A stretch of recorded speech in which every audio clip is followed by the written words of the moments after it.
سلام به بچهای گل آکواریوم سیتی. امروز اومدیم واسهتون یه قشنگ یه آکواریوم کامل تمیز کنیم که دوباره از اول سیکلشو بچینیم که آبش قشنگ شفاف و تمیز شه.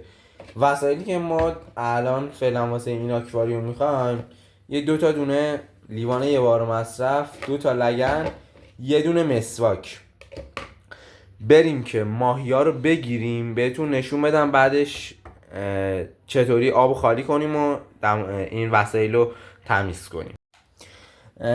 یه نکته که برای گرفتن ماهیا هست اینه که اول شما با یه کاسه یکم آب تون جایی که حالا میخواید ماهیا رو بذارید بریزید که همون آب آکواریوم باشه، آب لوله کشی یا همون آب شیرین کن نباشه. بعد واسه اینکه ماهیا خیلی استرس نگیرن و این حرفا، هم میتونید از کاسه بزرگتر استفاده کنید و اینکه ماهیا رو همه رو یه دفعه شروع نکنید که همه رو پشت سر هم بگیرید. یه ماهیا رو میگیرید یکم وایسید که آکواریوم آروم شه، بعد دوباره ماهی دوم رو بگیرید. الان ما یه چند تا واسهتون میگیریم ببینید.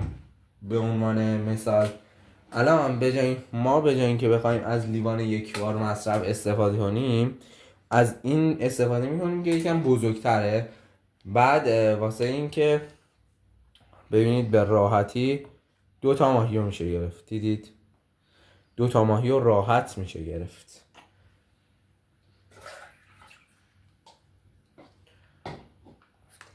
بقیه‌شو بعد از اینکه ماهیا رو آوردیم بیرون بهتون نشون میدیم.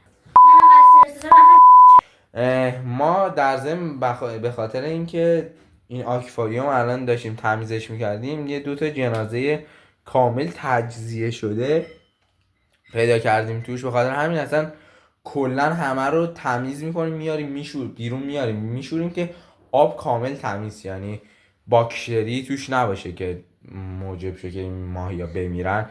الان آبو خالی میکنیم بعد دوباره میایم زمانی که خواستیم سنگا رو بشوریم، سنگا و لوله ها رو بشوریم بهتون نشون میدم. بعد که کامل آکواریوم خالی کردیم سنگا رو میاریم اینطوری میذاریم تو این یکم سنگا زیاد این یکم کوچولوه.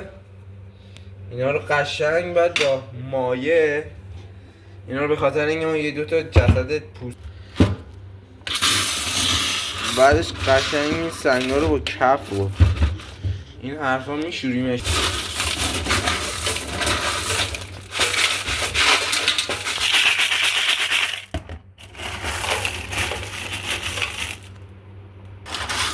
بعد که چیز کردیم بعد که مایه رو زدید این ماهی آسون قشنگ اینا رو قشنگ مطمئن شد که هیچ مایه‌ای توش نمونده باشه.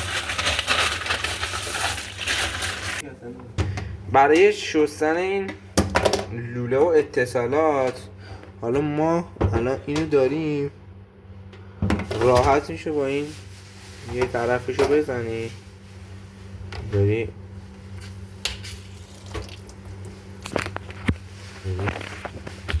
میریزیم توش آبو قشنگ. این بیرونش که قابل شستنه. و حالا اگه خیلی رو اینا وسواس بودید به آکواریومیات فرچه های مخصوص این کار هم دارم. عرض ما واسه لولای فیلتره. اگرم که نه اینو نداشتید اینو آف کنید اینطوری بذارید آب از این ورش میبینید آب از این ورش بریزه بیرونش هم که قشنگ دیگه خودتون بشورید.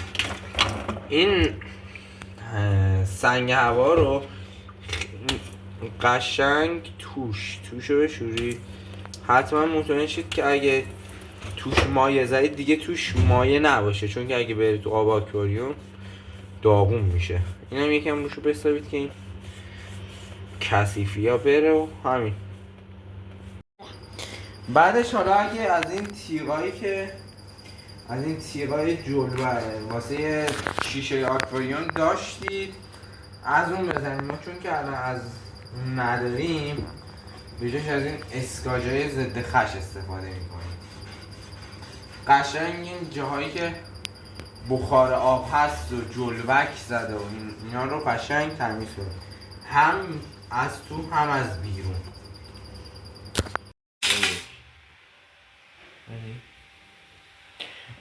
بعد از اینکه کامل شیشه های آکواریوم رو پاک کردیم، اول قبل از اینکه آب رو بریزیم توی آکواریوم، اول سنگا رو میریزیم، قشنگ هر دکوری که خواستید میزنید. بعدش دوباره بهتون نحوه آب ریختن نشون میدم که چطوری دکور به هم نریزه. یه لگن قشنگ مثل همین الان که میبینید پر آب کنید.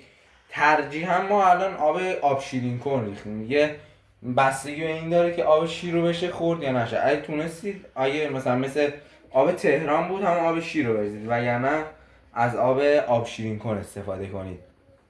ما چون که اینجا الان نه پمپ داریم نه شیلنگ، از کاسه استفاده میکنیم. کاسه رو پر آب میکنیم، برای اینکه دکور به هم نریزه یه کاسه میذاریم آروم توی چیر، اینو میریزیم که از این سرازیر شه بریزه پایین.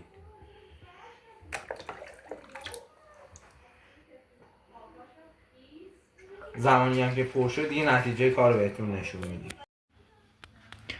در آخر هم برای اینکه ماهی یکم به این آبی که الان ما به خاطر اینکه کل آبو واسه اینکه یه 3-4 تا ماهی توش مرده بودن چند وقت بود عوض نشده بود، کل آبو عوض کردیم، همه رو شستیم. ولی دیگه از این بعد نمیخواد این کار کنید. شما فقط کافیه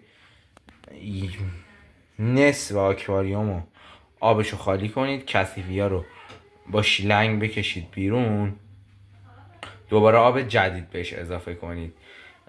بعدم این که ما به خاطر این کار گذاشتیم یکم ماهیا دمای آبی که ماهیا توش بودن با این دما یکیشه، بعد بریزیم توشون. ممنونم از اینکه ما رو این ویدیو رو دیدید.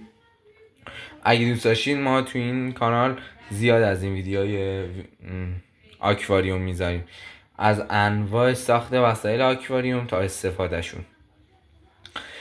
ویدیوی بعدی براتون آموزش ساخت نور آکواریوم پلنت و کپسول آکواریوم کپسول CO2 با کمترین قیمت میذاریم. ممنون.